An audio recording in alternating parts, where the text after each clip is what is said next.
이렇게 썼던 아주 좋은 그런 내용인데, 기독교 강요와 비교해서 이렇게 보게 되면 또 좋고요. 요거는 간략하게 논문 주제로 칼빈의 성만찬론 해서 이연담 이런 분이 지으신 건데 상당히 잘 정리해 놨어요. 그래서 기본적인 이제 칼빈을 공부할 때는 칼빈의 그 본문도 읽어야 되고, 본문을 읽는데 신학 훈련이 안 돼 있으면 이게 뭔 말인지 이해가 잘 안 돼요. 그럴 때는 칼빈의 성만찬에 대해서 설명한 책을 같이 읽어주는 겁니다. 그러니까 앞에 거는 칼빈이 쓴 1차 자료가 되는 거고, 이건 2차 자료가 되는 거죠. 그래서 공부할 때는 보조용을 이렇게 도움을 받으면, 이게 이런 논의를 하기 위해서 이렇게 어떤 주제가 들어오는 거 사용하는 거구나, 이러면 좀 도움을 받을 수가 있어요. 근데 이제 문제는 2차 자료 부분에서는 그 신학자가 나름대로 이해해서 쓴 거기 때문에 또 장단점은 있죠. 그렇지만 어찌됐든 이렇게 큰 틀을 이렇게 보는 데 있어서는 좀 도움을 받을 수가 있어요. 그러면서 우리가 배우는 이러한 중요한 또 내용들의 핵심을 놓치지 않으면서 이렇게 읽어가게 되면 또 이렇게 계속 도움을 받을 수 있습니다. 그래서 형식 부분에서는 기독교 강요 이 전체를 보면서 이런 부분들이 왜 필요한지, 또 이런 구조를 왜 잡았는지, 이런 부분들을 이렇게 적어도 이렇게 연구하시는 분들이 이렇게 설명해 준 거를 보게 되면 이런 목적 때문에 이런 구도가 있는 거구나, 이렇게 좀 도움을 받습니다. 그래서 칼빈의 기독교 강요, 개요, 설명, 이렇게 해서 단권으로 된 거 이런 것도 도움이 돼요. 그래갖고 파커라든가 이렇게 유명한 또 신학자들이 단권으로 이렇게 정리해서 소개해주면 일단 강요 전체를 한눈에 이렇게 일단 볼 수 있는 도움을 받는 것이죠. 비록 그분들이 신학적 성향에 따라서 조금씩 이렇게 설명하는 어떤 그 비중과 이런 것들 차이는 있지만, 어찌됐든 개인의 주제를 쓰는 게 아니라 칼빈의 거를 설명하는 거기다 보니까 80% 이상은 칼빈을 설명하면서 애를 쓰는 것이죠. 그러면서 자기 의견을 조금씩 넣긴 하는데, 그래도 일단 처음 공부하는 사람들에게는 칼빈의 강요를 다이렉트로 읽으면서 핵심을 또 이렇게 얻기도 하지만, 강요가 또 쉽게 읽혀질 수 있는 그런 부분이 아니다 보니까 자기식대로 이해를 해가지고 확 망가뜨려요. 이러면 또 외골수로 빠집니다. 내 칼빈 읽어봤는데 그런 뜻 아니야, 이래버리면 멀쩡한 칼빈의 어떤 주장들을 자기식대로 다 망가뜨려 놔가지고 결국 칼빈의 이런 좋은 의미들을 회복하지 못하는 이런 일이 벌어지기도 합니다. 그래서 기독교 강요의 성만찬도 잘 읽어가면서 또 공부할 때는 또 이런 그 보조용 또 책들도 도움을 받으면 좋습니다. 자, 성만찬은 우리가 그리스도의 살을 먹을 때 성찬으로 말미암아 보장된 약속, 이것은 설명하기보다는 느끼는 신비이다. 참 소화하기는 어려운 표현입니다. 이 설명하기보다는 느끼는 신비이다. 이거 자칫 이런 표현을 쓰게 되면 마치 교리적인 어떤 이해보다는 더운데? 교리적인 이해보다는 어떤 그 경험적인 어떤 체험 어떤 이런 거를 이렇게 더 강조하는 것처럼 그런 의미는 아니에요. 그래서 칼빈의 강요를 정확하고 잘 읽어내야 된다는 게, 칼빈이 쓰는 독특한 단어들과 칼빈이 쓰는 독특한 뉘앙스가 있습니다. 그러니까 이런 거를 충분히 이해를 내지 못하고 읽다 보면 마치 칼빈이 설명하는 그 방식의 어떤 비판이 오늘 우리 시대에 이렇게 바로 다이렉트로 적용되어질 수 있는 것처럼, 어떤 거는 걸러내서 이렇게 비판을 또 보기도 하고 그래야 됩니다. 왜냐면 로마 카톨릭의 그 직접적인 부분들을 대상이 되는데, 그게 오늘날 우리에게 이렇게 직접적 대상이 되기보다는 또 다른 형태로 적용될 수가 있기 때문에 좀 충분히 더 헤아려 봐야 돼요. 그래서 칼빈이 느끼는 신비다 이럴 때는, 그러니까 오순절 신학자들이 칼빈을 굉장히 좋아합니다. 칼빈은 성령 신학자다 이러면서. 왜요? 칼빈이 성령을 가장 풍성하게 설명을 했거든요. 전체 교리에 이렇게 그 각 주제마다. 근데 그들이 생각하는 오순절의 연속성상의 어떤 그런 은사주의 운동의 그런 칼빈은 아닙니다. 그런데도 본인들은 그렇게 칼빈이 말하는 것처럼 생각을 해요. 그러니까 칼빈을 참 어떻게 갖다 쓰느냐에 따라서도 좀 그런 또 일이 벌어지더라고. 그래서 칼빈을 자유인권운동의 개념의 이런 진보적 이런 그 개념으로, 그래서 사실은 진보에 있는 분들이 강요를 읽으면 보수적 정치관으로 돌아와야 돼, 사실은.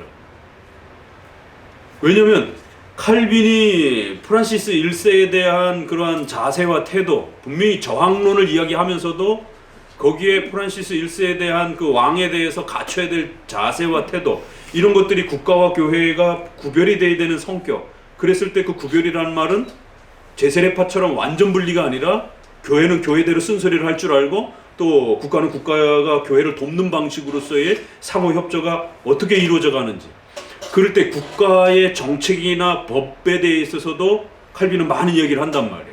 그 법이 자연법에 맞아야 되고, 그 양심 얘기를 하잖아요. 양심은 세 가지 원리에서 나와야 된다 이러면서 관습과 인간성과 그 다음에 중립적인 것에 선에서 결정해야 된다 이러면서 그 자연법의 특징도 설명해내고, 국가왕은 반드시 또 하나님의 십계명의 도덕법적인 원칙을 벗어나서 어떤 명령을 할 수 없는 것이다라고 하면서 왕이 어떤 명령을 내려야 가장 좋은 명령이고 또 그것이 가장 하나님 앞에 복된 명령이 될 수 있는 것인지에 대해서, 그렇게 되면 국가의 정책과 정치와 또 어떤 법과 관련되어서 십계명에 어긋나는 그런 법들을 국가 위정자가 정하려고 할 때, 특별히 반기독교적인 어떤 그러한 법률안들을 선호하거나 그거를 정치적인 어떤 신념으로 몰아가게 될 때 그걸 얼마나 위험하고 칼빈이 얼마나 강력하게 비난하고 공격했는지. 그러면 오늘 우리 시대의 관점에서 보게 되면 경제적인 어떤 착취라든가 이러한 어떤 부분들도 문제지만, 이러한 동성애와 차별금지법의 이러한 문제들이 경제적 착취보다 훨씬 더 심각한 기독교의 위협이 되어지는 그러한 그 내용으로서 해석을 하게 되고, 그러다 보면 차선책으로라도 현 정부 중에 또 정당 중에 어느 정당이 최고의 선이 아니라 차선책으로라도, 그러면 차악이라도 최악의 정부를 선택하는 것보다는 차악의 정부를, 덜 악한 정부를 선택을 하든 좀 더 성경의 원리에 가까운 그런 정부를 선택을 해야지, 더 적극적으로 성경의 이러한 원칙론에 대한 부분들을 파괴하려고 의도적으로 그렇게 정치적으로 접근하는 그러한 정부와 정당을, 칼빈을 좋아하는 사람들이 그러한 정당과 정책을 옹호할 수 있다? 아니, 칼빈이 평생에 가장 공격하고 국가 위정자들하고 싸운 게 바로 그런 주제들인데, 그래서 본인이 쫓겨나기도 하고 왕들 정치 똑바로 하라고 항상 지적하고 책망하면서 십계명에 위배되는 그런 정책과의 내용들을 백성들에게, 교회에게 요구하지 말라라고 하는. 그러면 그 비판의 대상들은 결국 오늘날의 진보 정부가 추구하는 대부분의 그러한 정책들에 더 맞물려 있지, 보수 정당들이 추구하는 그러한 그 형태하고 맞물려 있지 않단 말이에요. 이게 어떻게 기독교 강연을 읽으면서 칼빈이 사회정의와 인권에 대해서 앞섰다라고, 마치 바빙크와 카이퍼가 보편성과 공공성을 이야기하니까 마치 그것이 어떤 사회정의와 이러한 사회문제 전체를 교회와 하나로 취급하는 그런 신학적인 형태의 개념으로 이해할 수가 있냔 말이에요. 아무리 우리가 일반 은총과 사회 문제를 존중한다 할지라도 교회를 등한시하면서, 개인의 구원의 문제를 등한시하면서, 교회의 예배를 등한시하면서 사회적인 그러한 공공성에 대한 부분들을 말할 수 있는 건 아니거든요. 칭의와 성화가 분리될 수는 없어도 반드시 함께 가면서 우선성이 있어야 되는 것처럼, 결코 성화가 칭의를 끌고 갈 수 없는 거란 말이에요. 칭의가 성화를 끌고 가는 거지. 교회가 사회 문제를 끌고 가는 것이지, 사회 문제를 개혁했다고 해가지고 교회가 개혁되는 게 아니란 말이에요. 칼비와 바빙크를 이야기하면서 어떻게 공공신학을 이야기할 수 있는지, 그러한 공산주의와 자유인권적인 또 프랑스 대혁명의 자유방종에 대해서 가장 평생을 다해서 공격한 사람들이 바빙크와 카이퍼인데, 국가위정자와 관련된 그 국가위정자의 정책에 대해서 어떤 데는 독재와 이런 부분에 있어서조차도 수용하겠다 그러잖아요. 칼빈은 무정부보다는 차라리 독재라도 있는 게 낫다라고 할 정도로, 그리고 또 그 위정자의 신앙 여부에 대해서 묻지 않겠다라고까지 이야기하잖아요. 파격적인 해석입니다. 다만 반기독교적인 그러한 정책을 요구하지 말라라는 거예요. 십계명에 위배되는, 주의를 못 지키게 만든다든가 5, 6, 7, 8회와 관련해서 그걸 위배하는 방식의 어떤 법안들을 만들게 되면 크리스찬들은 목숨 내놓고 하나님의 뜻을 순종하기 위해서, 우리가 마지막에 읽었던 그 표현도 그렇잖아요. 국가 위정자의 그런 잘못된 정책에 순응하느니 차라리 저항하면서 하나님의 명령에 순종해야 된다. 만약에 국가 위정자의 그런 반기독교적인 명령에 순종하게 되면 하나님 앞에 하나님을 거역하는 건 행위가 된다라고. 기독교 강요를 이야기하는 분들이 어떻게 진보적인 이러한 자유방임적인 반기독교적 정책을 추구하는 진보 정책의 이러한 부분들에 힘을 실을 수가 있냔 말이에요. 근데 지금 대부분의 우리가 인터넷에 나오는 많은 이런 분들이 기독교 강요 책도 새롭게 내고 막 이런 분들이 거의 7, 80%가 다 진보 쪽에 있는 분들이에요. 희한하게 이거 어떻게 말로 이걸 설명을 해야 될지. 그만큼 자기 주관적으로 기독교 강요를 읽어내기 때문에 그런 겁니다. 적어도 우리 선조들이 이해해왔던 대로 그러한 선에서 기독교 강요를 이해한다라면 국가문화관에 있어서조차도 어떤 위치를 갖게 되는지 선을 갖게 되고, 또 성만찬과 관련된 또 이런 예배와 관련된 부분도 성령의 이런 부분들을 성만찬 관련해서 칼빈이 아무리 많이 말을 했어도 오선절주의자들이 감히 칼빈을 자기들의 선생님이라고 이렇게 말할 수 있는 이러한 자리는 아니란 말이에요. 그들이 말하는 성령의 개념과 칼빈이 말하는 성령의 개념의 해석이 다르다라는 것이죠.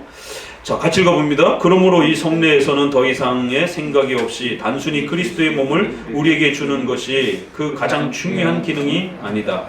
오히려 그의 살은 참된 양식이요 그의 피는 참된 음료며 그것을 먹는 우리는 생을 얻을 것이라고 선언하신 그 약속을 확인하는 것이 성찬의 가장 중요한 기능이다. 단순히 그리스도의 몸을 우리에게 주는 것이 그 중요한 기능이 아니다. 자칫 잘못하면 로마 카톨릭처럼 물질의 그런 요소를 먹고 마심으로 인해서 마치 직접적으로 그 그리스도의 살과 피를 먹는 그 자체만 중요한 것처럼 이러한 오해를 가져서는 안 된다라는 거예요. 오히려 그리스도가 우리의 참된 양식이요 음료이며 그 그리스도를 통해서 우리가 영생을 누리는 이러한 그 구원의 그 약속과 그 본질이 무엇이고 그거를 강화시키는 성찬의 본질을 이해를 해야지, 마치 그 떡과 포도주 그 자체만 먹는 게 먹으면 어떤 대단한 신비로운 일이 일어나는 것처럼 이렇게 집중을 하게 되면 안 된다라는 거예요. 그건 성만찬이 주는 올바른 그러한 효력이 아니라는 겁니다. 내용이 아니라는 것이. 쭉 내려오셔서 중간쯤에, 즉 우리가 그의 죽으심의 효력을 산체험으로 이해하지 않는다면 우리는 그리스도를 올바르게 또 구원에 이르도록 먹는 것이 아닙니다. 구원에 이르도록 먹는다, 이런 표현들. 그러니까 WCC에서 성찬을 가장 많이 지금 강조합니다. 왜요? 그러니까 신념이 서로 다른 사람들을 어떻게 하나로 묶을 수 있습니까? 이게 쉬운 게 아니잖아요. 그러다 보니까 의식이라도 먼저 통일시키자. 이제 이래가지고는 그 의식 중에 가장 좋은 게 뭘까? 이제 성만찬을 잡는 거죠. 근데 그 성만찬을 이해하는 방식이 서로 다른 거예요. 우리랑 저들하고 다른 거예요. 그래서 성만찬을 지금 가장 강력하게 강조하면서 교회가 하나 돼야 된다. 교회가 싸우지 말고 연합돼야 된다. 근데 그 교회는 우리가 생각하는 그런 건강한 교회가 아니라 잘못된 교회까지, 또 이 세상에 존재하는 모든 교회까지, 또 다른 모든 종교까지, 그러면서 그 이유를 예수 그리스도께서 신인데 인간으로 오셔서 이렇게 인간과 신이 하나 되었다라는 거예요. 그래서 신도 아니고 인간도 아니고 이런 주장을 합니다. 그래서 어떤 면에서는 또 신이라고 주장을 했다가 또 아니라고 주장을 했다가, 그래서 이제는 신과 인간의 세계를 그 경계선을 무너뜨렸다라는 거예요. 그래서 신과 인간이 화평을 유지하게 되는 이러한 연합의 평화의 시대가 됐다라는 거예요. 그러니까 인류는 자꾸만 서로 인종적으로 민족적으로 싸우고 이러다 보니까 항상 갈등을 일으키니까 그게 문제가 된다라는 거예요. 그러기 위해서 인간이 모든 그러한 학연지연 혈연을 넘어서 문화를 넘어서 서로가 융합되어질 수 있는 이러한 그 원리는 예수님에게서 배워야 된다. 그러면서 예수님이 성찬을 통해서 인간과 화해, 성육신을 통해서 자기가 인간과 화해를 하신 것처럼 이렇게 기독교도 타종교와 이러한 성찬의 이러한 모습들을 통해서 기독교가 타종교화되고 타종교가 기독교화되는 이런 그 연합의 이 소리를 하는 거예요. 그러니까 성찬을 우리가 생각하는 구원론적 개념으로서의 성찬이 아니라 사회 통합적인, 문화 통합적인 갈등을 봉합하는 그런 통합의 어떤 하나의 수단과 어떤 도구로서, 그래서 어떤 같은 의식을 행하면 마치 하나가 되는 것처럼 이런 식으로, 그래서 의식의 통일성을 우리가 한번 이렇게 보자. 그러면서 이제 WCC가 이 성찬을 아주 강하게 그렇게 사회적 개념으로 이렇게 접근하면서 이 성찬을 강조를 하는데, 오히려 복음주의는 성찬을 거의 등한시하고 있고요. 참 이게 웃지 못할 일이 벌어진 것이에요. 성찬은 정말 우리가 강조를 해야 되는데 정작 복음주의는 성찬을 거둬뜯어보지도 않고, 오히려 가장 문제가 심각한 자유주의나 이러한 그 극단주의자들은 오히려 성찬에 아주 지금 목숨을 걸고 성찬 회복하자라고 이러면서 성찬 의식 회복 운동을 벌이고 있고. 자, 성찬은 물질적인 어떤 그러한 신비로운 어떤 체험을 하기 위해서 주어지는 것도 아니요, 사회적인 어떤 통합을 위한 그런 어떤 수단으로서 주어진 것도 아니요, 반드시 구원적으로 그렇게 사용하도록 또 효력을 우리에게 구원적으로 은혜를 누리도록 주신 하나님의 거룩한 약속이라는 거예요. 5번. 그렇기 때문에 이제 이 성찬이 무엇이고 정의와 그 성찬을 어떻게 펼쳐내야 되는지를 잘 이해해야 되는데, 특별히 이제 성찬에 우리가 믿음으로 그리스도를 먹고 또 참여한다는 게 무엇인지를 또 정확하게 먼저 좀 정리할 필요가 있다 이러면서 같이 읽어봅니다. 다음에는 이 모든 일을 우리에게 적용해야 한다. 그것은 복음에 의해서 할 수 있으나 성찬을 통해서 더욱 분명하게 할 수 있다. 성찬에서 그리스도께서는 그 자신과 그의 모든 복을 우리에게 주시고 우리는 믿음으로 그를 받는다. 그래서 성찬은 분명하게 하나님의 말씀을 믿음으로 참여하게 되는 그런 원칙을 반드시 놓쳐서는 안 된다는 거예요. 이제 이것은 당연히 성찬론의 1차 논쟁은 카톨릭과의 논쟁이라 그랬죠. 물질이냐 믿음이냐 이 논쟁이라 그랬잖아요. 그래서 신부를 강조하면 인효론, 물질을 강조하면 그 일사자를 써가지고 사효론, 이렇게 그럴 때 신효론, 믿음으로 참여하는 게 중요하다. 이게 1차 논쟁이고, 2차 논쟁은 믿음 강조하다가 나중에는 이런 외적인 수단까지 등한시하게 되는 제세례파의 논쟁과 관련해서 이제 신효론이냐 하나님께서 제정해 주신 은혜의 수단이라면 그건 아무리 외적인 수단이라 할지라도 효력이 있는 것이다. 그래서 단순히 믿음만 중요하다라고 말하면 안 된다. 그래서 은효론, 하나님이 제정해 주신 거면 효력이 발생한다라고. 그래서 하나님의 외적인 도구로 세워주셨다라면 둘 다는 믿음으로 참여하는 건 둘 다 전제하는 거예요. 근데 이제 제세례파는 믿음으로 참여하는 것만 강조를 하는 거고, 우리 종교개혁에 있어서는 믿음으로 참여하는 것은 그것은 주관적인 면에서의 요소이고, 객관적인 요소에 있어서는 하나님이 제정해 주시면, 하나님이 명령하셨으면 거기에 효력이 발생하는 거죠. 명령되어지지 않은 거라면 그거는 전혀 쓸데가 없는 것이지만, 하나님이 떡과 포도주와 이런 부분들을 사용하도록 그렇게 명령하셨다라면 하나님은 천지 만물에 그 어떤 것도 다 사용하실 수 있는 겁니다. 그래서 하나님이 정하셨다라면 거기엔 강력한 하나님의 풍성한 은혜의 약속이 약속되어 있는 겁니다. 그래서 믿음으로 참여한다는 걸 먼저 기억하라는 겁니다. 이걸 놓쳐서는 안 된다는 거예요. 그래서 생각나게 하며 우리의 생명의 떡이 되셨다라는 것을 생각나게 하며, 또 그 떡을 끊임없이 먹을 때에 그 맛과 향기를 느끼게 하고 그 떡의 힘을 느끼게 만듭니다. 성찬은 그리스도께서 하신 일과 받으신 고난이 우리 모두를 살리기 위해 하신 것이라는 확신을 우리에게 주며, 우리는 일생 동안 끊임없이 이 떡에 의해서 자라고 힘을 얻고 보존됨으로 그 살리는 일이 영원하다는 확신도 주기 때문입니다. 그래서 이렇게 떡과 음료라고 하는 것이 우리 인간의 몸에 힘을 주듯이, 그거를 사용하셔서 하나님께서는 예수 그리스도께서 우리의 힘이 되시고 예수님께서 우리와 하나됨으로 우리가 끊임없이 성장하고 자라간다라는 것을 그렇게 연결해서 성찬을 통하여 우리에게 그리스도를 통한 은혜의 풍성함들을 가르치신다라는 거예요. 그래서 요한복음을 설명하면서 영적 생명의 양식 이런 표현을 쓰고 있습니다. 그 놀라운 거는 칼빈이 요한복음을 성찬과 관련된 구절로 사용하는구나, 이걸 싫어하시는 분들도 많아요.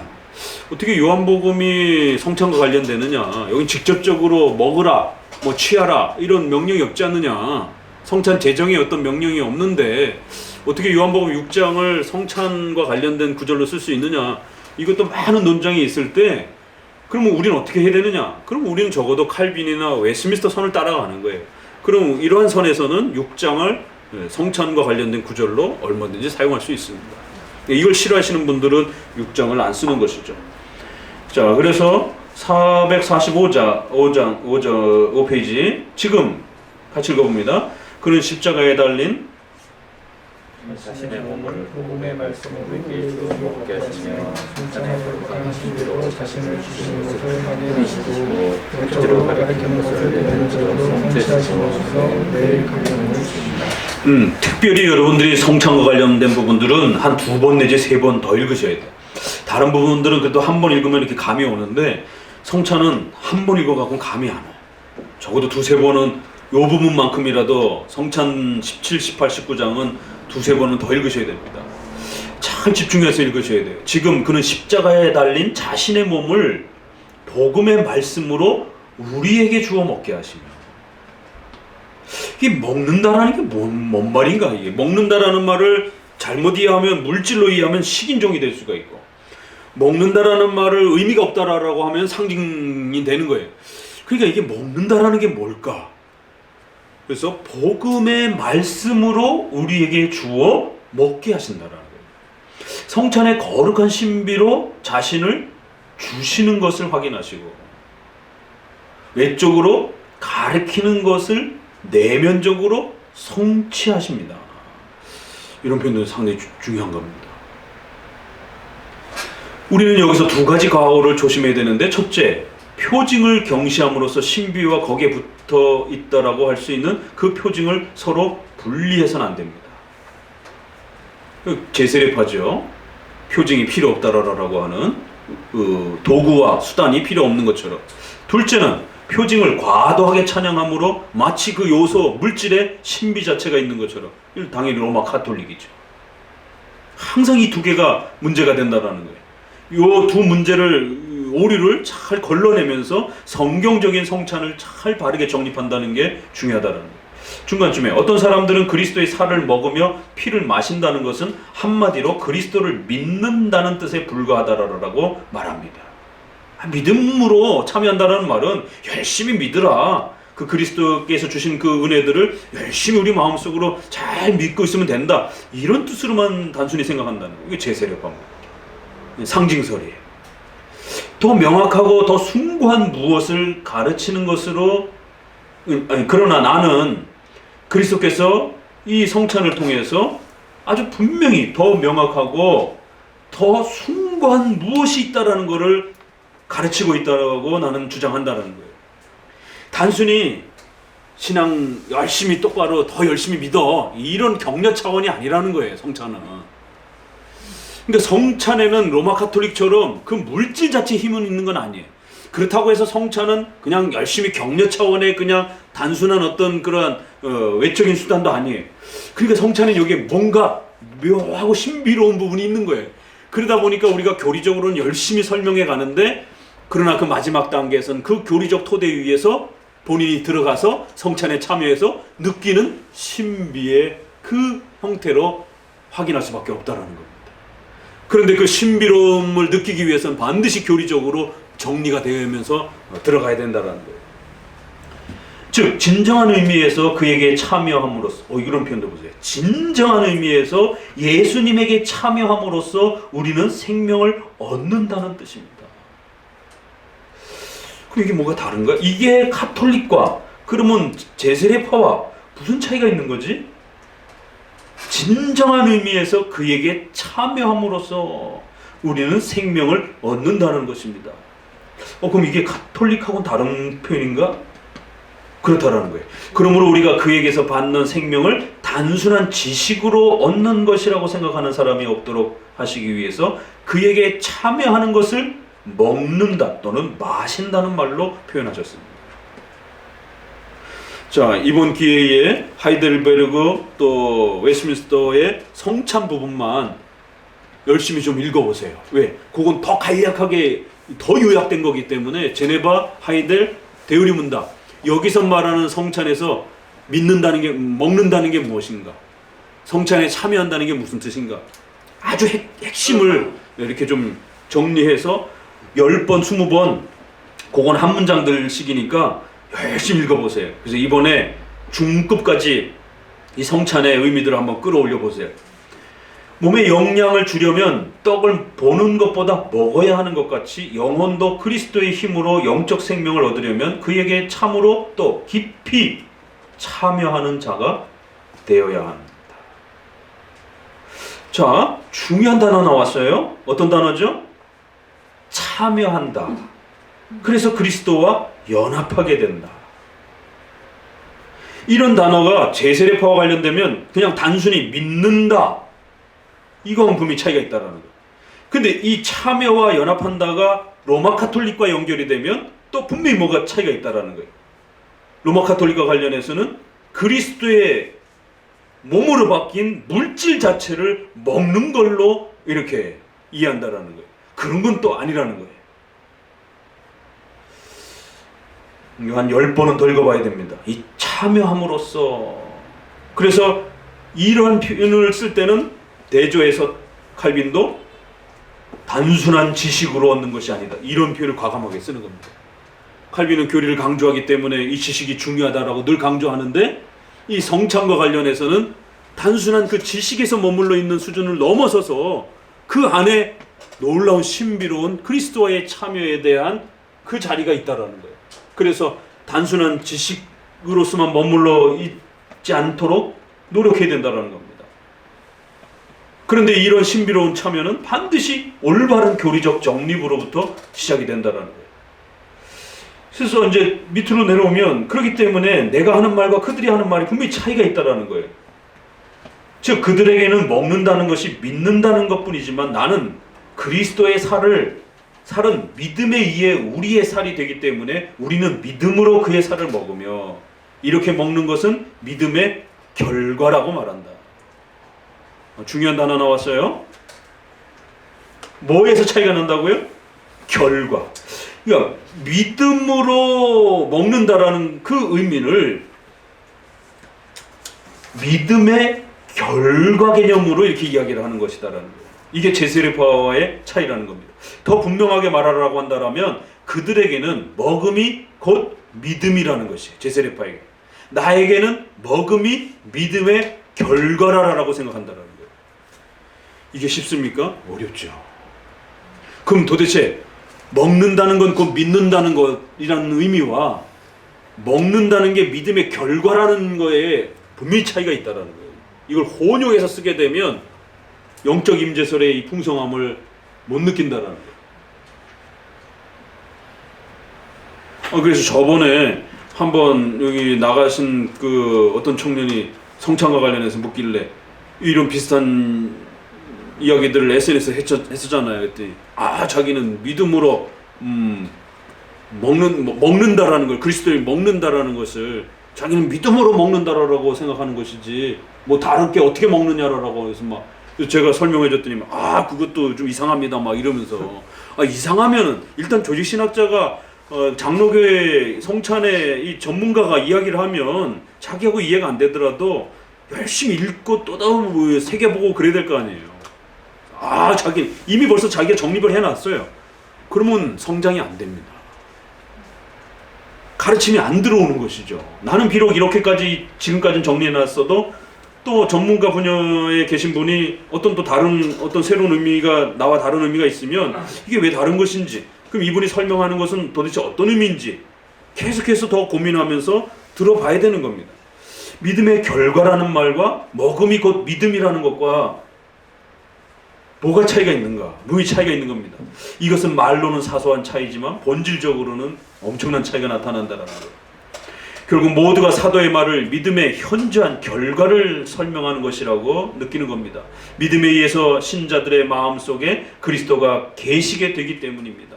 그래서 주께서는 자기를 생명의 떡이라고 부르시는 것입니다. 여기 같이 읽어봅니다. 구원은 그의 죽음과 부활을 믿는 믿음에 의존할 뿐 아니라 떡을 몸에 생기를 주는 것 같이 참으로 그를 먹음으로써 그의 생명이 우리 속에 옮겨져서 우리의 생명이 된다는 것을 가르치려고 하셨던 겁니다. 구원은 죽음과 부활을 믿는, 이것이 분명히 구원의 핵심 내용이에요. 믿는 그 믿음에 의존할 뿐만 아니라 더 나아가서는 떡을 먹으며 몸에 생기를, 떡이 음료가 우리에게 힘을 주는 것 같이 참으로 그를 먹음으로써, 예수님을 먹음으로써 그의 예수님의 생명이 우리 속으로 옮겨진다라는 거예요. 그러니까 까딱 잘못하면 이거 카톨릭적으로 먹는 건가? 그러면 예수님을, 물질로 바뀌어진 예수님을 막 우걱우걱 씹어 먹으면 이미 식인종이 되잖아요. 근데 칼빈의 뉘앙스의 표현이 마치 그 먹음의 어떤 아주 실제성에 대한 부분들을 강조하다 보니까 제세례파가 봤을 땐 상징설을 주장한 사람들이 봤을 때, 더더욱 오늘날 복음주의자들이 봤을 때는 로마 카톨릭 주장처럼 보이는 거예요. 이런 주장들이. 왜? 오늘날은 거의 90%가 다 상징설입니다. 개신교 안에서는. 이 일에 대해 어거스틴과 크리스토의 생각을 읽어봅시다. 그러면서 그러나 동시에 우리는 믿음에 의해서 넷째 줄 그리스도를 널리 나타나신 분으로 영접하는 것이 아니라 우리를 그와 결합시켜 그는 우리의 머리가 되시며 우리는 그의 지체가 되게 하시는 분으로서 받아들인다라고 첨부하는 것입니다.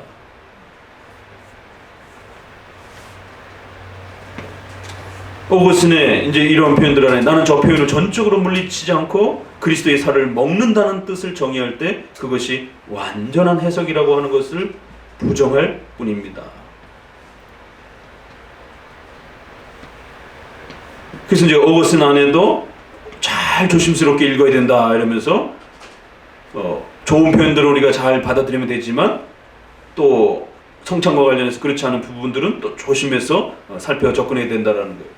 그 요한복음을 다시 언급하면서 하나의 이제 비유이다. 즉 우리는 주의 순환에 참여하며 그의 살이 우리를 위해 십자가에 못 박혀 상했다는 사실을 고맙고 감사하는 마음으로 우리의 기억 속에 간직해 두어야 한다는 것을 가르친다.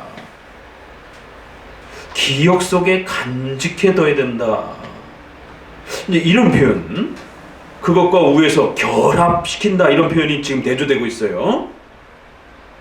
그래서 단순한 지식이냐, 그걸 넘어서 그리스도와의 어떤 신비로운 어떤 결합의 단계로 나아가는 또 무언가가 있다라는 거예요. 자, 그러면서 다른 또 이제 연결 447페이지를 보면 우리 영혼은 셋째 줄에 믿음에 의해서 그리스도의 살을 먹음으로써 기운을 얻는다고 한다. 그리스도도 같은 뜻으로 말하는데 그리스도께서는 믿음에 의해서만이 아니라 그의 몸 자체에 의해서 우리를 그의 몸으로 만드신다고 했다. 그러니까 우리가 보편적으로는 믿음이 중요하잖아요. 근데 그 믿음을 토대로 해서 하나님께서 베풀어 주시는 그 이상의 어떤 더 풍성함이 있다라는 거예요. 그래서 믿음에 의해서만 아니라, 이 말 잘못 쓰게 되면 큰일 납니다. 믿음에 의해서가 아니고 이걸 만약에 선행으로 끌고 가게 되면 공로주의가 돼버리잖아요. 그런데 아주 조심스럽게 그 믿음이라고 하는 부분에서 한 걸음 더 나가 그 몸 자체에 의해서 우리를 그 몸으로 만드신다라고 한다. 그의 말은 이런 선은 믿음 이외의 근거에서 얻게 되는 것이 아니라는 것을 의미한다. 그러나 그는 믿음이란 말을 들을 때 사람들이 그것을 단순한 상상으로 생각할 가능성을 제거하려고 할 뿐이다. 그래서 이제 이분들도 상당히 많이 고민을 한 거예요. 그래서 어떻게 그리스도와 우리가 연합되고 하나됨의 이 풍성함들을 성도들에게 가르칠 수 있을까?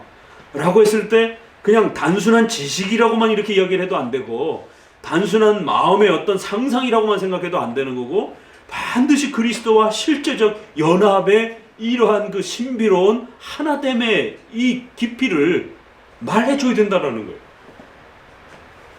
그런데 이거를 제대로 정리 못한 중세신학이 어거스틴과 크리스토의 말씀을 오해해가지고, 그래? 그러면 떡과 포도주를 진짜 먹으면 예수님을 진짜 먹는 거야? 이 화채설이 나오게 되는 겁니다. 진짜 먹는 거야? 진짜 먹는 거야? 그리스도를 진짜 우리가 물질적으로 흡수가 돼서 이게 하나가 되는 거야? 이런 식으로 이해를 해버린 거야.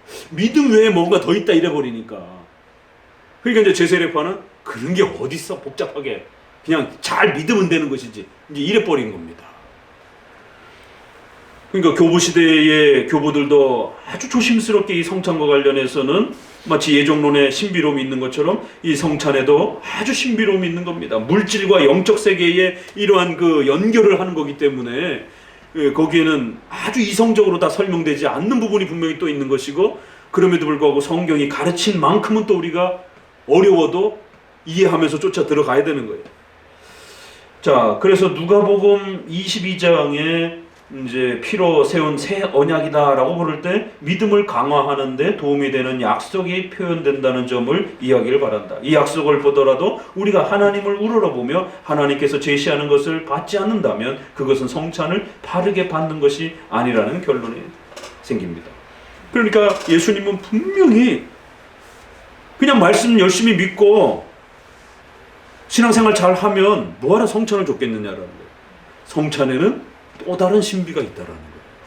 그래서 성도들을 위하여 이 성찬을 제정해 주신 것이라는 겁니다. 자, 7번 생각과 말로 다 묘사할 수 없습니다. 그렇기 때문에.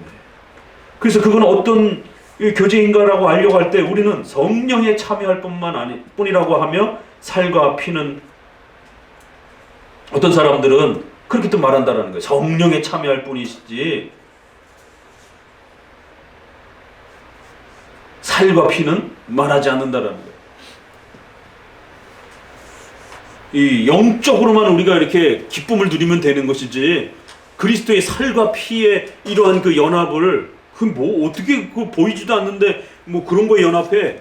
이제 이런 주장이. 여기 밑에 각주에 보게 되면 칼스타트라고 하는 이 루터하고 논쟁을 하면서 결국 루터하고 결국 나중에 사이가 갈라지잖아요.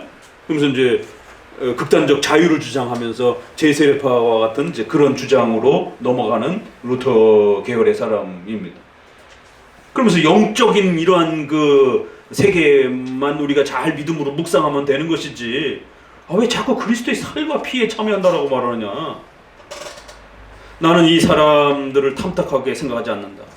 다시 또 요한복음을 언급하면서 참된 음료요, 참된 생명이라고 이렇게 표현하는 부분에 대해서 설명하면서, 그러므로 그리스도와의 완전한 교통이 그들의 좁은 묘사의 범위를 초월하는 것이 확실하다면 나는 우선 그들의 묘사를 간단 명료하게 처리하고 그 다음에 그들과 반대로 과도한 생각을 하는 사람들의 과오를 논하겠다. 이 엉터리 박사들은 조잡한 생각으로 먹고 마시는 데에 대해서 어리석은 방법을 고안해내는 동시에 그리스도에게서 그 자신의 살을 벗기고 그를 하나의 환상으로 만들어버렸다. 그 루터파의 공제설이 나오잖아요. 그래서 이게 자칫 너무 성찬을 축소해버리게 되면 상징성이 버리고, 너무 확대를 하게 되면 화채살이나 공제살처럼 마치 그리스도의 살과 피를 진짜로 먹는 것처럼 이런 또 오해를 갖게 된다는 거예요. 양쪽에 문제가 있다는 거예요. 그런데 나의 이 지성으로는 이 신비를 충분히 이해할 수 없다는 것을 안다. 그러므로 나는 아무도 이 신비의 숭고함을 나의 유치한 척도로 헤아려서는 안 된다는 것을 기꺼이 인정한다. 여기는 분명히 어려움이 있다는 거예요. 그러나 성경이 설명하고 있다면 나아가야 된다는 겁니다. 그러므로 이 신비 앞에서 밑에 줄 아래에 오직 경탄할 수밖에 없으며 지성도 생각할 수 없고 혀도 표현할 수가 없는 그런 신비로움이 분명히 있는 것입니다. 그래서 각 주로 조금 내려오게 되면 칼빈은 성찬의 신비 앞에 겸손하게 머리를 숙인 자기가 멈추고 있는 곳에서 다른 사람들은 할 수만 있으면 더욱 높이 비약하라고 권면합니다. 칼빈은 하늘에 계신 그리스도께서 땅에 있는 우리에게 그의 살을 먹여주신다는 것은 사람이 알아낼 수 없는 신비라고 이렇게 즐겨 표현합니다. 신비이지만 일어난다는 거예요. 이게 문제예요. 신비니까 알 수 없다 이게 아니라 신비인데 성경의 가르침을 따라 잘 참여하고 접근하게 되면 그 신비로움을 맛보게 된다는 거예요. 그래서 어떻게 언어적으로 이렇게 인간의 어떤 그 표현적으로는 명확하게 이렇게 표현해내기는 어렵지만 성경의 그러한 설명에 제한된 설명을 쫓아서 우리가 하나님 앞에 믿음으로 겸손하게 나아가게 되면 단순히 믿음만 강조하는 문제가 아니라 이 성찬에서는 그리스도와의 참여, 지금 계속 나온 단어가 뭐예요? 참여, 연합, 결합 이런 단어들이 칼빈이 이제 성찬에서 중요한 단어로 끌고 가는 거예요. 그래서 이제 성찬에 그리스도와 실제적으로 우리가 참여하게 되는 이제 이런 단어. 그래서 고린도전서 10장에 보게 되면 커뮤니언. 그래서 우리 단어에는 몸에 참여하는 것과 피에 참여하는 것이 아니냐 이렇게 되어 있는데 커뮤니케이션 할 때의 교제 이런 단어가 쓰여지고 또 참여한다 이렇게 썼어요. 근데 part taker 이렇게 썼어요. 근데 헬라어도 달라요. 두 개가. 그래서 같은 의미지만 좀 더 풍성함을 알려주기 위해서 그리스도와의 교제하는 것이다. 그리스도의 몸에 연합하고 참여하는 것이다.